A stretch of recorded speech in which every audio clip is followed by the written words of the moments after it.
미국이 지난 1월 원자력과 인공지능 등 첨단 기술 협력을 제한할 수도 있는 민감 국가 리스트에 우리나라를 추가한 사실이 뒤늦게 확인되면서 파장이 이어지고 있습니다.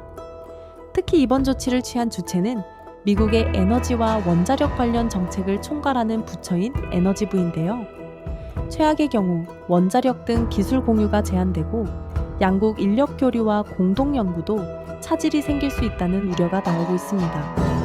더욱 심각한 것은 이번 민감 국가 추가가 현 도널드 트럼프 행정부가 출범하기 직전 이전 정부인 조 바이든 행정부에서 이뤄진 것으로 파악된 가운데 우리 정부는 2달 가까이 이런 사실을 인지하지 못했다는 것인데요.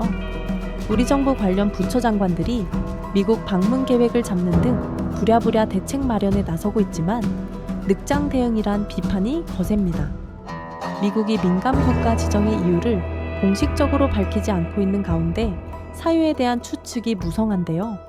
미국 에너지부가 원자력과 핵 정책 등을 담당하는 부처라는 점에서 윤석열 대통령의 자체 핵무장 발언 등 최근 국내 여권 일각에서 제기하고 있는 핵무장론이 영향을 미쳤을 수 있다는 추정이 나오고 있고, 일부에선 민감 국가 분류 사유 중 지역 불안정이 있다는 점에서 12월 3일 비상계엄 사태가 원인이라는 분석도 내놓고 있습니다.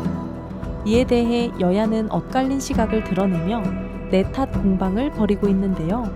국민의힘은 야를 향해 섣부른 판단을 자제하고 이를 정치적으로 이용하지 않기를 바란다며 한국이 해당 리스트에 포함됐을 당시는 민주당의 한덕수 국무총리 탄핵 시점이라면서 야당이 정부의 대미 외교력과 교섭력을 무력화시킨 부분에 책임이 있다고 주장했습니다.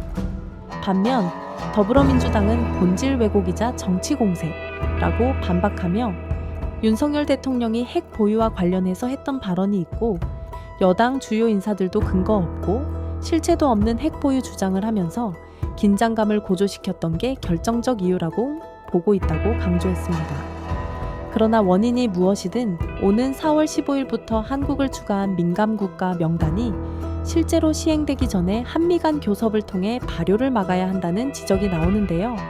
트럼프 2기 정부 출범 이후 경제 안보 측면에서 굵직한 협상 과제들이 놓인 상황에서 우리 외교력이 또 하나의 시험대에 서게 됐습니다.